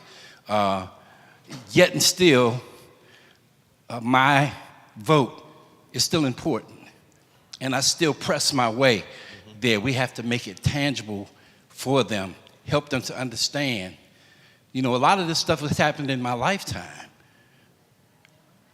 I remember going with my parents to the school and watching them go into that green booth and those curtains closing, and the mystery of what was going on behind that curtain. And now it's my turn. And we have to make it important. We have to share the importance. Each one teach one. I work in a high school, and I try to share all the time how important it is that really we as black folks don't have the right not to vote. Too much blood's been spilled, too many dues been paid, and we should be shouting from the mountaintops for our young people to make themselves known and counted and care about their future. Like the sister said, I got more years behind me than I do ahead of me. It's your turn. It's your time. Snatch that thing around the throat and make it work for you. I'm not going to give it to you. You got to take it. Thank you. Thank you, sir. I wanted to actually respond to your comment earlier about the cult of personality. As you can tell, I have no life, and I'm a nerd, so I'm also a political nerd. That has always been a thing, though. You know, the 1960 election, it was the first televised presidential election in history. There was a poll that showed that versus JFK versus Richard Nixon, those who watched the debate versus those who listened to the debate, people saw that JFK won when they watched the debate, but Nixon won the debate while on the radio, while they were listening. So what we're experiencing has been happening for generations at this point. I think you're just seeing another reiteration of it. So just kind of be mindful of that. Last one. Thank you. I do want to say thank you to our Christian Education Department for bringing this panel together and this platform. I actually worked the polls during in Maryland. The outcome, or the people that came out, was very low. Very low.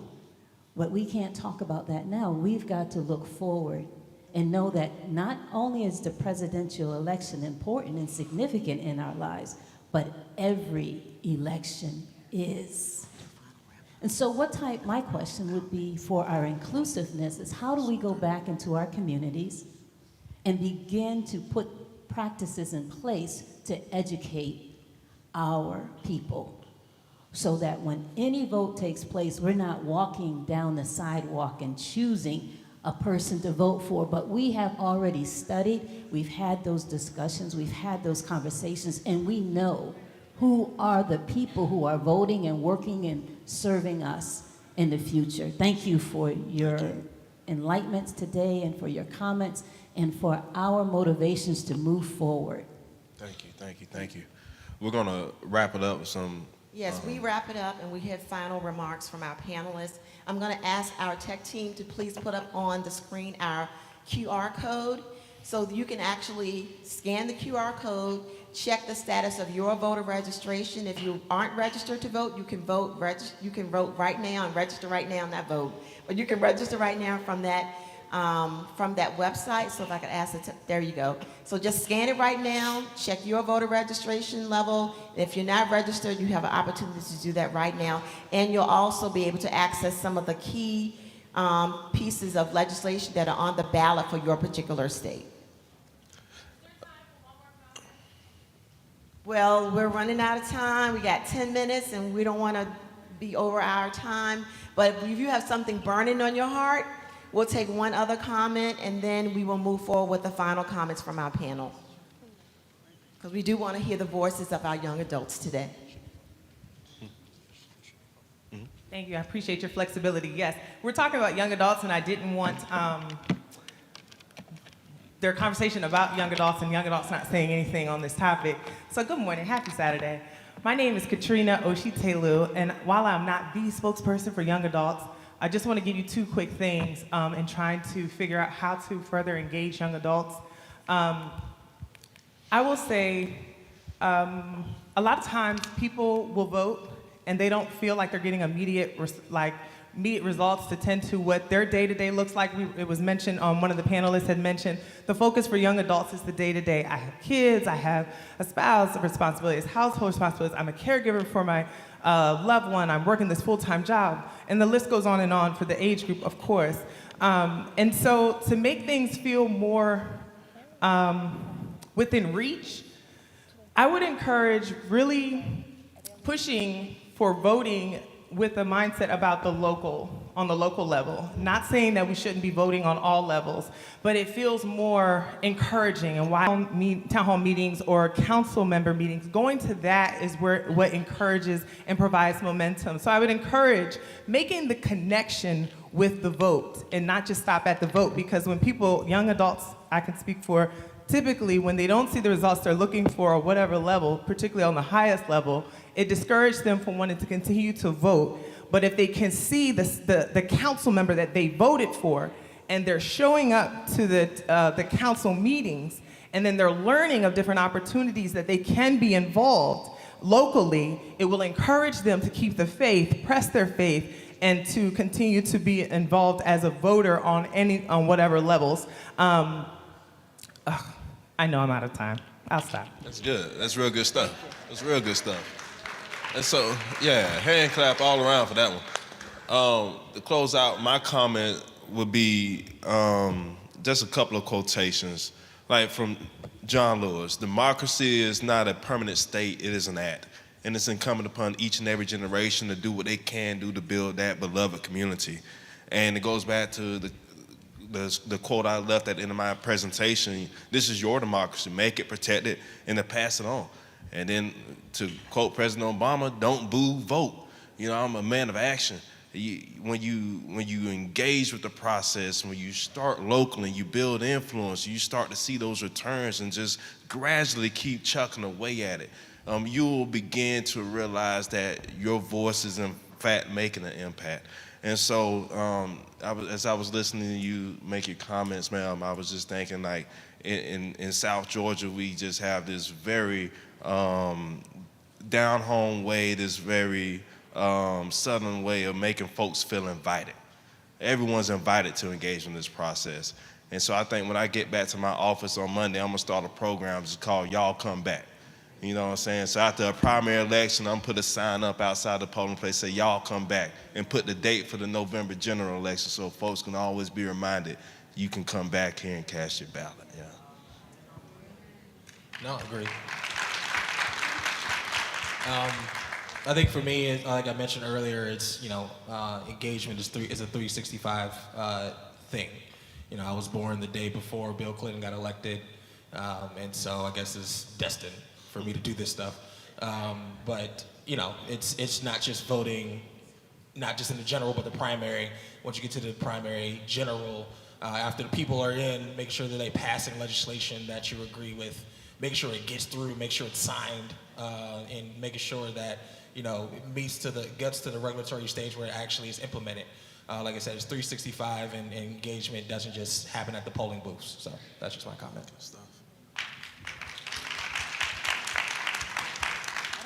And I guess I'll just add to close for myself that I think what we need to remember with politics is that it's something that people have to experience.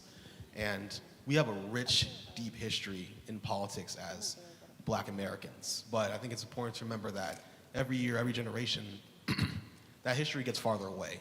So people have to really understand that history. They have to connect that history to their lives today to understand how the past influences the present and the future, and to encourage them to take active steps to engage in the political process now in big ways and in small ways so that they can see how the political process shapes their lives and shapes their communities. Once again, we want to thank our presenters, Demetrius and Donna, and our panelists, James and Colin. We thank all of you for engaging in such a rich discussion. And as was stated, start at the local level, and then we work our way up and make sure that we understand that y'all come back. Because sometimes we go out, we vote once, and we think that's it. But we need to stay engaged, as our panelists stated, throughout the year. It's not just about going to cast that vote. It's about voter engagement. And when we engage, we stay abreast of everything that's going on. At this time, real quickly, we want to call on our General Secretary to come.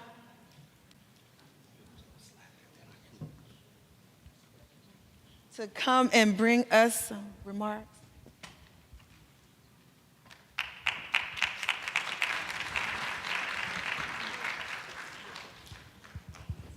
Good morning, Philadelphia-Baltimore Conference. Haven't we had a wonderful Christian education convocation this morning? Will you help me also celebrate our co-directors of Christian education, Reverend Tina Nelson and Sister Stephanie Perry. Amen. Also, our district directors of Christian education. If you would stand, our district directors, if you're here in the house, amen. We celebrate them. Amen. And we are blessed to have with us two of the finest Episcopal directors of Christian education on our team. Won't you stand, Reverend Dr. Sandy Hutchinson and Dr. David Miller. We thank God for our Episcopal directors of Christian education who are here. We just want to continue to encourage and celebrate the work going forth in Christian education here in the Philadelphia and Baltimore Annual Conference. As Bishop Moore shared on the other night, Philadelphia-Baltimore Conference has continued to be a leader historically in the work of Christian education. And after that comment, I was reflecting on the leaders that have gone before us out of this annual conference, who have not just blessed the work here, but who have blessed the work connectionally. Many of you will remember names like Dr. Josephine Kiles and Dr. John Satterwhite. Amen. We, of course, remember the life of Dr. Helen Scott Carter and Dr. E. Dewey Wiseman. Amen.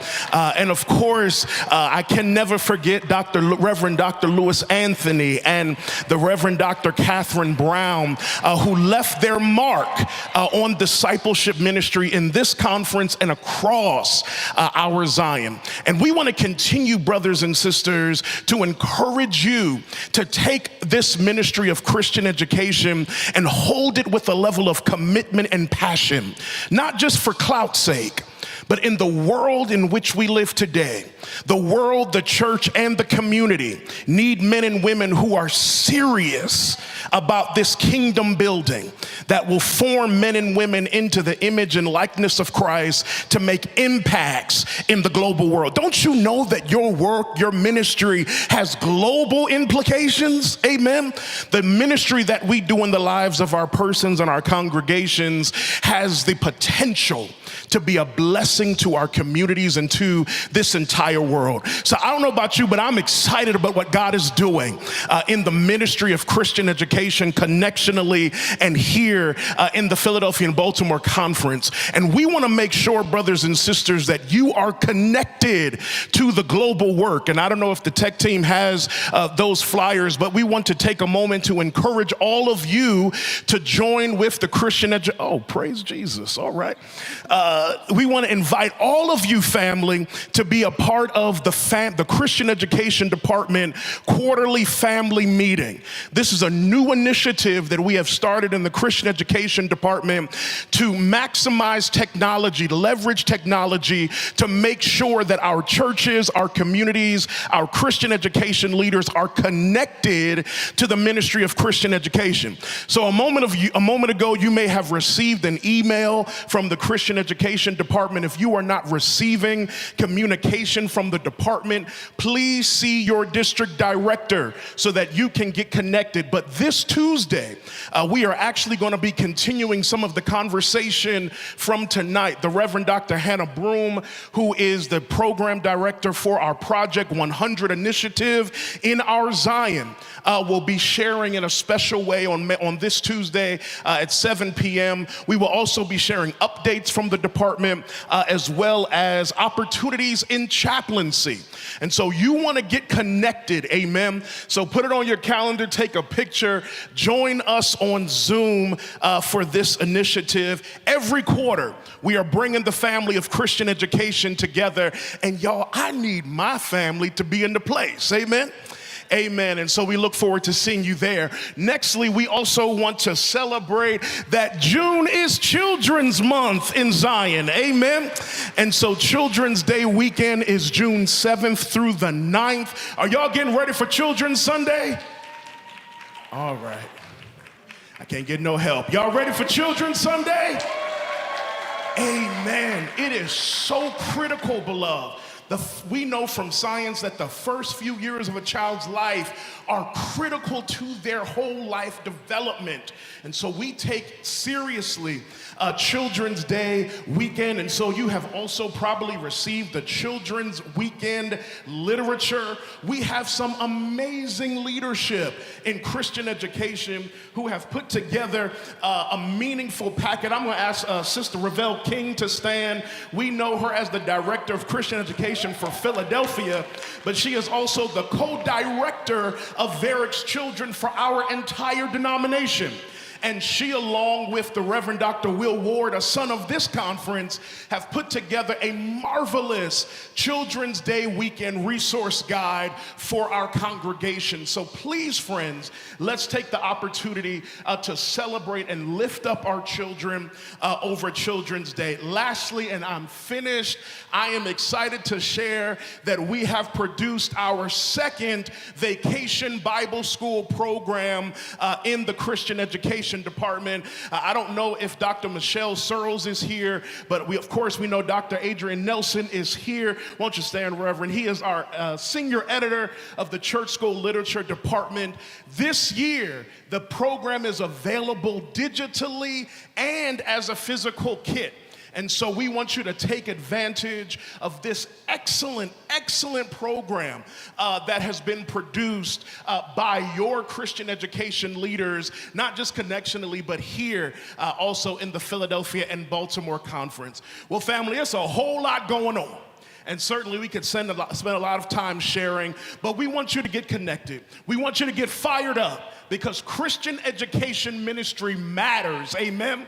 And we are making tremendous impact for the glory of God. So we love you, we thank God for you, and let's continue forward, fostering the development of credible, committed Christian disciples. Amen. Thank you so much, General Secretary. At this time, it is my pleasure to present the 99th Bishop in the line of succession, who, as we are at our Christian Education Convocation, served as the very first chairperson of the Young Adults in Christian Ministries, currently serves as the first vice chairperson of the Board of Christian Education, and in the person of the Right Reverend W. Darren Moore, I ask that we stand and receive him at this time. Thank you. Now do this for me. Celebrate the persons who are around you because you're absolutely critical. God bless you. Amen. Be seated. Hasn't this been a very productive morning? We're grateful for those who made the presentations. I sat in briefly and then I had work to do, and so I was peeking in and listening. But it has been such a major, major impartation.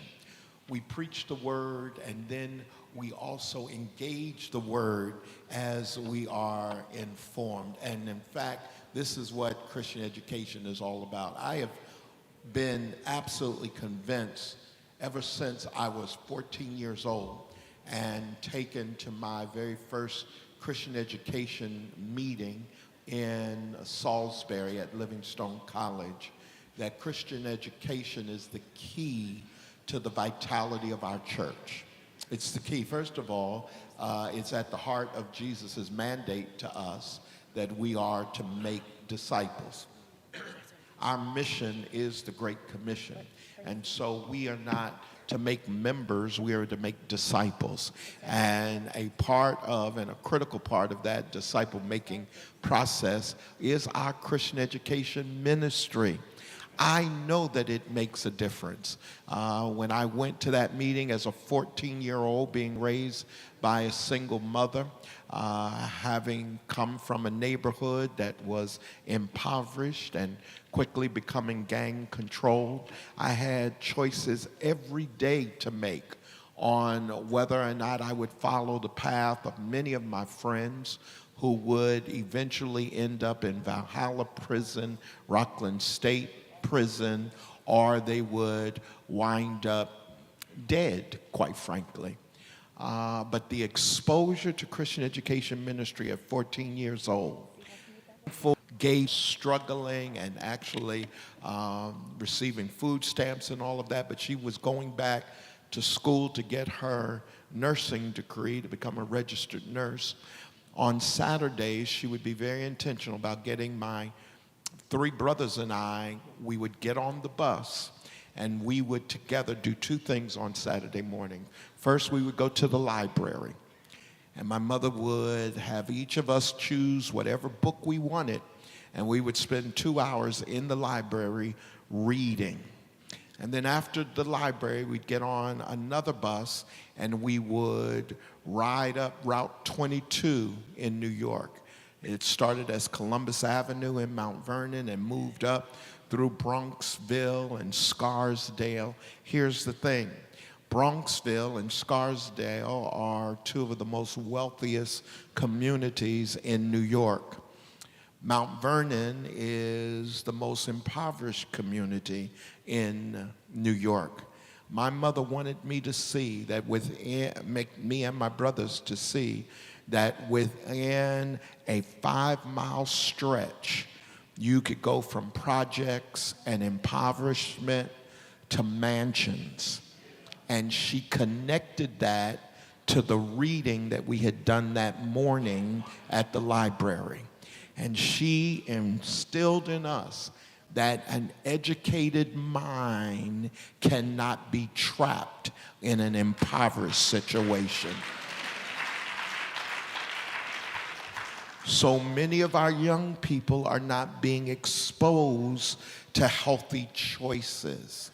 And I don't want you to fail to connect what this dynamic panel shared this morning from what our mandate as the church is.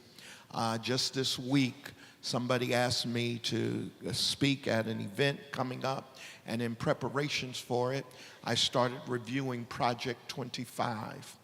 Project 25 is the Trump-endorsed plan for his first steps if, and his language is when, he is reelected. I encourage any of you who have not yet read it, do it. It is serious.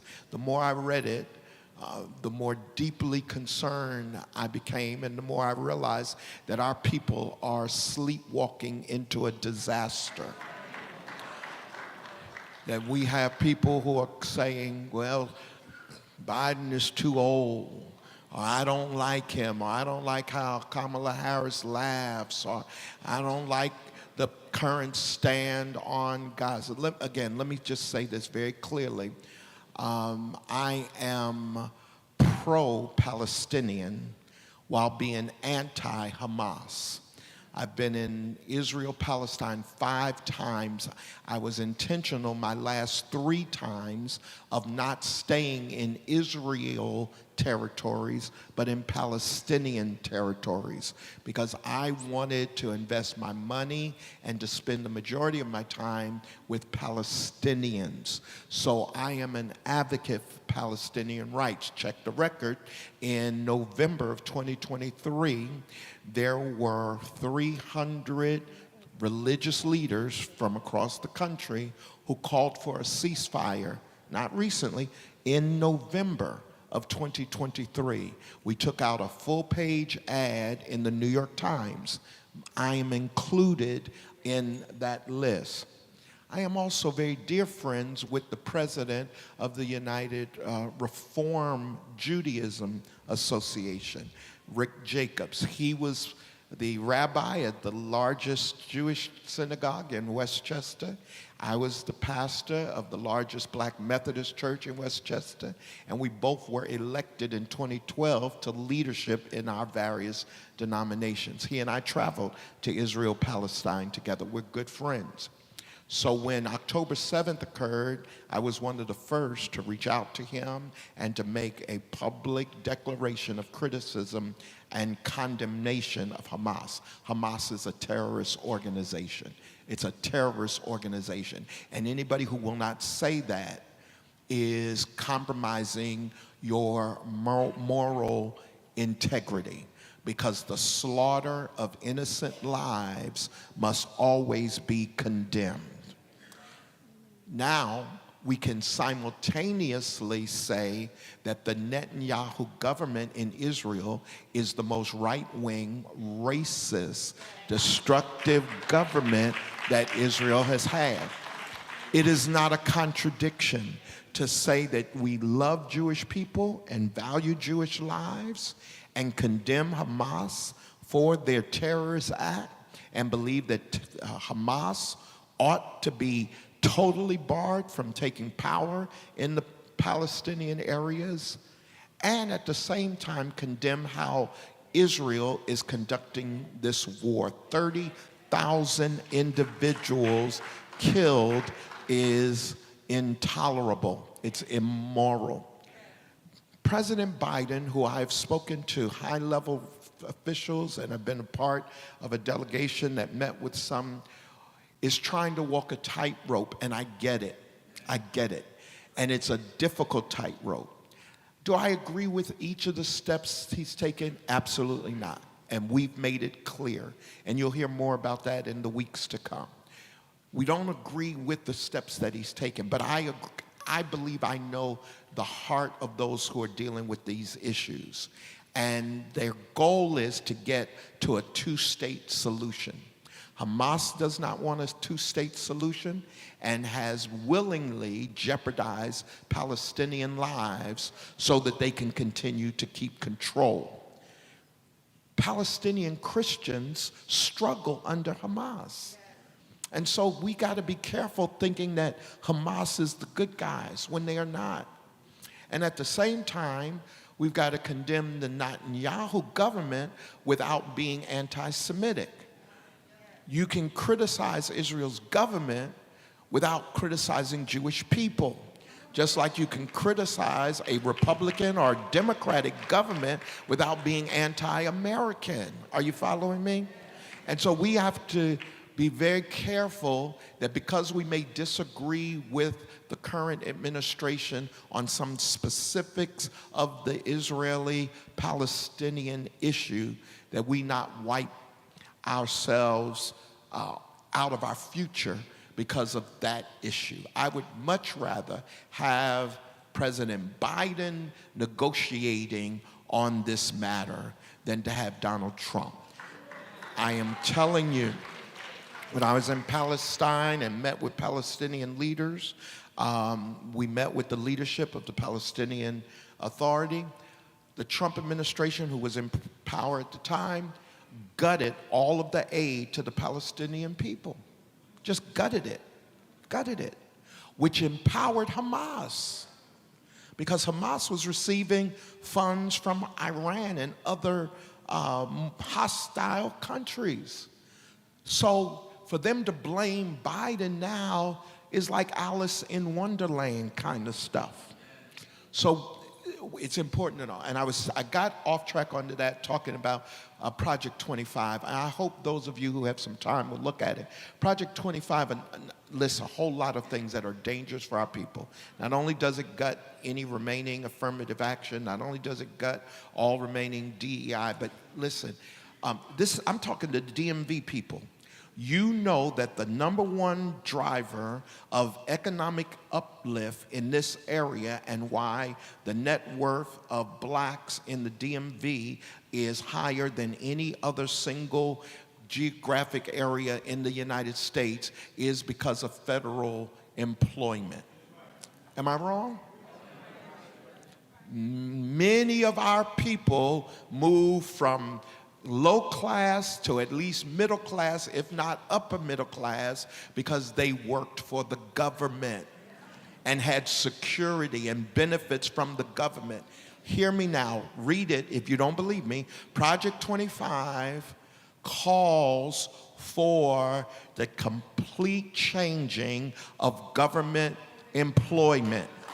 It calls for doing away with what's called Schedule F, which means no longer are career employees of the U.S. government protected. The day after Trump assumes office, every government employee can be fired regardless of their years of service. Now, guess who that's going to affect most? Now, sleep if you wanna. Sleep if you wanna. They're going to cut the government staff and then have the arbitrary decision on who they can fire. The same Project 25 cuts $18 billion of funds to early education programs, elementary and pre-elementary school programs for poor children. 18 billion. They say cut it. And if poor children need to be supported in school, let the states do it. How's that going to work in Mississippi? How's that going to work in Alabama? How's that going to work in Florida? Are you all hearing me? We cannot sleep on this. And I still haven't gotten to all the other things in this that is going to affect our people and don't have time to do it. But what I am simply saying to you, don't let people, and someone on the panel said it, don't let people become so distracted by peripheral issues that we lose sight at what is at the heart of this upcoming election. I thank the Christian education leadership. Again, let's thank God for Stephanie Perry and Reverend Tina Nelson. This is time well spent. And then let me just finally say, Reverend Patrick Barrett is not only an heir to the great leaders that he has shouted out of Christian education, but he is now taking Christian education into the future with great impact. And we're excited about what all he's doing. Please pray for your leadership in Christian education, because it's not easy, and continue to do great work. I said it in the Episcopal address. We must find a way to connect, particularly with our young boys. It is absolutely essential. We were right as we went through a period of time to challenge misogyny and to challenge patriarchy in the church and to correctly confront the ways in which gender bias allowed us to marginalize women in the life of our church. We were right to do that. But we should be able to continue to do that and elevate brilliant, blessed, beautiful women, while at the same time reaching out and creating spaces for our young boys. It is so critical, because our future as a community is vested in our young boys being mentally healthy, socially healthy, and spiritually healthy. So pastors, Christian educators, let's be intentional. If we can just identify ways in which we can connect with young boys, have specialized ministry so that we are reaching our young boys, it will be, I believe, the most important decisions we will make over the next few years if we can re-engage boys into the life of our church and our ministry. Amen? All right. Thank you so much. That's why they rarely want to let the bishop say anything, because he messes up the time.